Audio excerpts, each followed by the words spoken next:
Hello, ladies and gentlemen. Thank you very much for joining us for another segment of One Shots here on Codex. And with me today is the artist for Boom Studios Maw, A.L. Kaplan. Alan, how you doing today? Hey, I'm doing pretty well. Thanks for having me. Right on. So go ahead and tell us a little bit about yourself. And if you have any sites that you want people to check out before we go ahead with the question, let them know that right now. Yeah, so this is my first issue comic book series. I don't know how to, in stores as multiple issues. I did a short story for the Storyteller series out through Boom's imprint Archaia before this, and previous to that, I've been publishing web comics since the early 2000s, since I Right was on. very young. My last web comic is called Full Spectrum Therapy. It's a science fiction comic that is Googleable theoretically by that name. So go check it out. I'm ALK Comics on social media Well, platforms. I love science fiction. So after we're done here, I'm going to go ahead and start reading some of that. Yeah, let me know what you think. Right on. Okay, so let's go ahead and go with the question. So again, with one shots, guys, if you don't know, we ask one question to a creator, and then we give them the floor to answer that and take however much time they need. So, Alan, the question I have for you today is, how did you come about your unique style of artwork, and how did you feel that fit with Maw? Yeah, so I'll speak kind of generally, and if there's anything more specific, let me know. Like, Sure. that's totally fine. But yeah, as I mentioned, I guess the majority of my comics experience has been developing, writing, drawing, and publishing my own work. So Ma was this really great learning experience for me. I was brought on by the editors who, again, I'd worked with before on the other project for Boom, same editorial team, which is great. And the project was already in motion. So that means that I wasn't part of the initial pitch or any of the development with the writer, who's the amazing Jude Ellison S. Doyle. Nothing like that. It's monthly issues. So everything moved really fast after the official job offer, like signing yes on this. And it was like, okay, everything's just go now. So there's a lot of designing as I went along. I did layouts and inks only. To be clear, the colors are graciously done by Fabiano Mascolo and lettering by Cardinal Ray. So just inks and layouts. Oh, yeah. Yeah, so like developing a look and visual storytelling for my own work is really different, because as a client, I'm a lot harder to please for myself and a lot worse at the communication. So the editors for Ma and Jude themselves, like, so great to collaborate with like my first real project. So I was given Jude's pitch document and story, which is like story overview, character bios, things like that, and then the scripts for all 5 issues up front.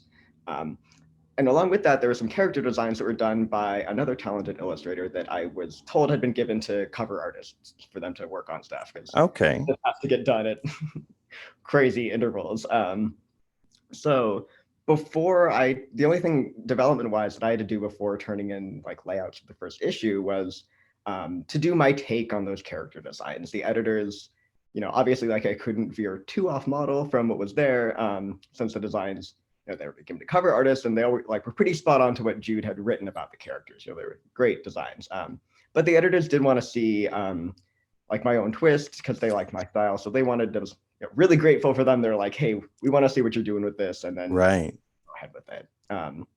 So that was fun. And Jude again gave lots of great reference for the cast and the setting and set pieces and that sort of stuff in the script. There's lots of like images and descriptions. And we had an initial meeting to kind of chat face to face, talk about approach, because there is a lot of what do you call it, like graphic depictions of stuff in the Yes. comic, to make sure that we're kind of on the same page of like, what are we showing, what are we implying, where do we want the horror in the reader's mind to come from, where do we want the horror that they can't escape from on the page to come from, and that sort of stuff. Right. I'm so grateful I got that opportunity, because it's all during the pandemic and we're all in different places, so I'm not ever Zoom has been a wonder for the pandemic since that's been going on. That's how me and the guys at Codex do everything is through Zoom, and it's been a lifesaver. Yeah, I've gotten so much more comfortable. Before the pandemic, I would have been like, no video calls, that is so scary, but now I'm used to this. I've gotten used to it. But yeah. Okay, so it sounds to me like that there were some initial layouts and initial designs, and then you took those. And were you allowed any creative freedom? I know that's a second question, but were you allowed any creative freedom to just kind of explore how the finalization of designs came through? I think so. They were pretty lenient, which was awesome. Like the whole editorial team and Jude too. I think getting that time to kind of like chat through with each other helped because it helped me realize like, okay, because I knew some of Jude's writing on horror film and feminism, so I kind of knew where they're coming from generally with this. But then to really hash out like, what do you want? Like, what do you want? What are you going for with this? It really helped me get a good idea of like my job in this, which is to tell their story, right? Right. I didn't develop the pitch myself, so it's like, how do I'm drawing this for someone else, and like I need to know what they're getting at. So that was really instrumental. But within that, so much of it is they did leave a lot up to me for the visual design and coming up with, like how to tell things, and that was really great. Like nice. So Jude had a lot of, for Marion, the leading lady, she had all these notes about like kind of a young Patti Smith vibe. And I was looking at that and I was like, that's fun because her monster's transformation leans heavily into like anglerfish territory without giving too much away, I guess. But I'm ready to read issue 5 tomorrow, so you're not giving anything away for me. And so I was looking at Patti Smith and she has this like gorgeous, really sculptural jawline. I was like, man, I should lean into that in Marion's design because that kind of echoes the anglerfish's maw. And they're like, maw's the name of the thing that feels important, You can definitely see that too. Now that I think about it with the designs and the structure of her facial features and things like that, you can totally see what you're talking about in there. Yeah, I'm glad it comes through. I wanted to emphasize that part of her anatomy because like, it had to keep close enough to the more conventionally attractive character designs I was given, but I wanted to have the monstrous form kind of echo from her own physicality because it's like an embodiment of her pain, right? Like that felt to me like a direction that aligned better with the book's themes than saying something like, the more like beauty becomes the beast horror tropes, stuff like that. Okay. Well, Alan, thank you so much for answering that question and even being a champ and answering a second question for me. That was really awesome. Thank you very much.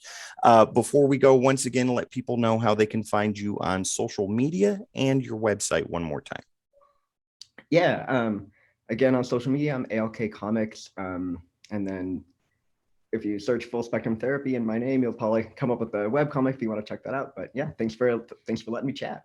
Yeah, absolutely. Once again, guys, you can find Codex on all social medias, Twitter, Facebook, Instagram, YouTube, over on Twitch, and also on Spotify. All you have to do is type in the Codex Podcast or Codex Podcast. Once again, this is Tim with One Shots. Over here is A.L. Kaplan, the current artist for Maw. And I want to thank you very much again for coming on. You guys have a good night.